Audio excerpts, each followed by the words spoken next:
like a bad movie. She's looking through me. If you were me, then you'd be. Close up camera one. The hero sings in this scene.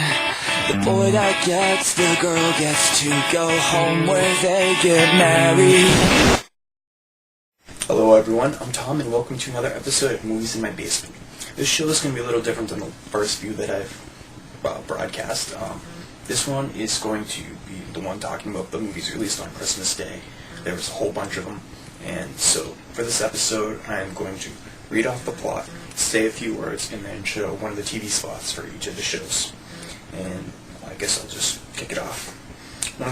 One of the more intriguing movies released on Christmas Day was The Curious Case of Benjamin Button with Brad Pitt. And the plot is, Benjamin Button was born under unusual circumstances. As everyone around him grew older, he aged backwards, making the challenges of life such as creating friendships, finding a job, and falling in love all the more difficult and heartbreaking. Everything about this movie is supposedly great. It's getting great reviews by the critics, and it's being embraced by audiences. So, this is definitely a movie that you should see if you get a chance. It's about 2.5 hours long, but it's a masterpiece in every sense of the word.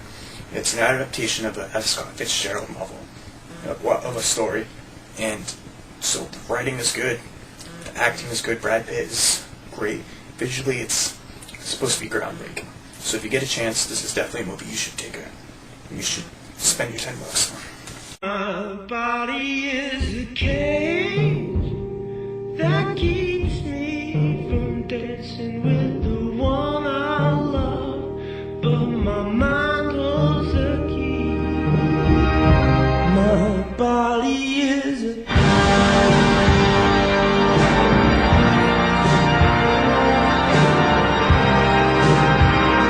The Curious Case of Benjamin Button, rated PG-13, Christmas Day. Another big release over the holiday break was Marley and Me, featuring Owen Wilson and Jennifer Aniston. And this is about an impossibly cute but impossible to live with yellow Labrador Retriever named Marley teaches his newlywed owners a thing or two about patience and parenthood. This is a movie that is surprising me in some ways. The past 2 weeks it's apparently been topped at the box office, but to me it's sort of old hat. I don't know anything really about this story besides the plot that I just told you, but about 10-15 years ago there was a movie called Beethoven. It was about a dog that was hard to live with, and the family adapted. There have been many sequels since. They actually just released a new one to DVD. I don't get what the whole fascination with Marley and Me is. Apparently it was once a book. I didn't know that until I was Christmas shopping and saw it in Target. And there's a hardcover book on the shelf and it said, Marley and Me, now major motion picture.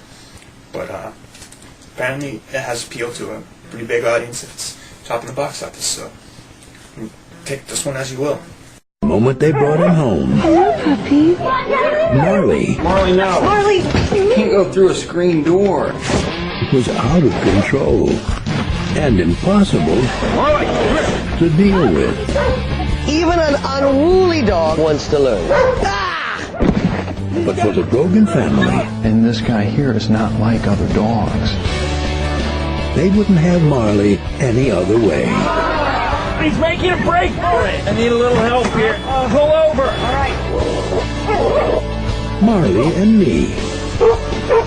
Christmas Day, only in theaters. Another movie released on Christmas Day was Valkyrie. This is Tom Cruise's return to being action hero. He had a long life, as most of you know. He had the cameo in Tropic Thunder over the summer, but really hasn't done too much since he had that situation, and I'll just leave it as that.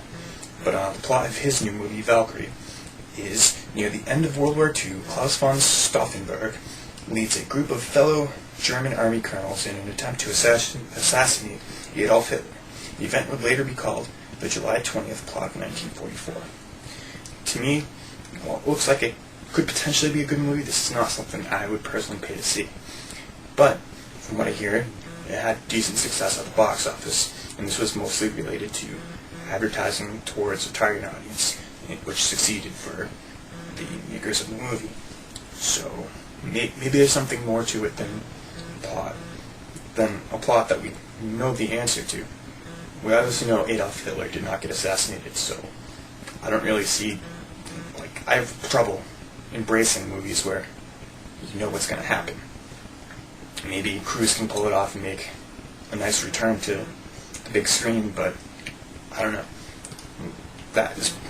But seeing if Tom Cruise will be embraced again is probably the most intriguing thing about this. In serving my country, I have betrayed my conscience. We have to show the world not all of us will like him. Any problem on Earth can be solved with high explosives. We have to kill Hitler. Operation Valkyrie is in effect. This is a military operation. Nothing ever goes according to plan. Hitler's Germany has seen its last sunrise. Valkyrie, rated PG-13. The conspiracy begins this December. Another Christmas Day release was Disney's Bedtime Stories featuring Adam Sandler. This is the first movie of the group that was released on Christmas Day that I've seen. This is one that I will recommend to you. Somehow, someway, the lavish bedtime stories that a hotel handyman tells his niece and nephew start to magically come true. This is basically a movie about imagination, something that people have strayed away from for far too long. As people grow up, they start to lose the part of life that made them young, that made them happy. And this is a movie that, if you bring the right state of mind into it, it will help you out a little bit. I'll talk more about this in our next episode tomorrow. The greatest adventure of the holidays will begin with one simple request. Uncle Skeeter, tell us a bedtime story. Once upon a time, the greatest hero was Skeeterkus. What if you told a story? Then it started raining gumballs. Raining gumballs. And the next day, Oh, yes! it came to life. This is spooky.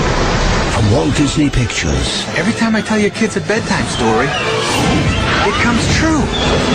This is sick! This Christmas. What the heck is on my head right now? Bugsy. Why do you call him Bugsy? So the kids control the story. Whatever they dream up, he has to survive. Then somebody threw a fire on Skeeter. You want me to catch on fire? Adam Sandler. Flame resistant spray. Oh, I'm sorry. Bedtime Story. The other major motion picture released throughout the United States on December 25th was The Spirit. A rookie cop returns from the dead to fight crime from the shadows of Central City.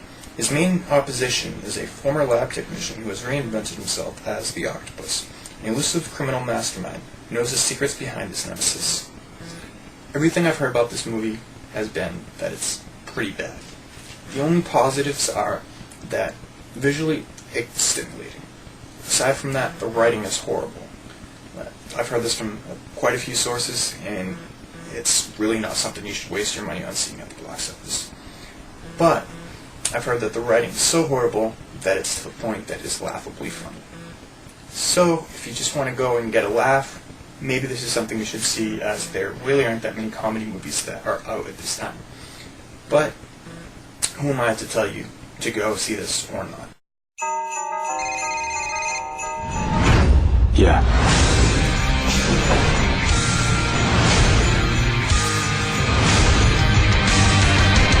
He's a hero.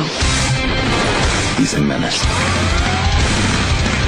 We're going to kill the Spirit. And we're going to kill him now. Shut up and bleed.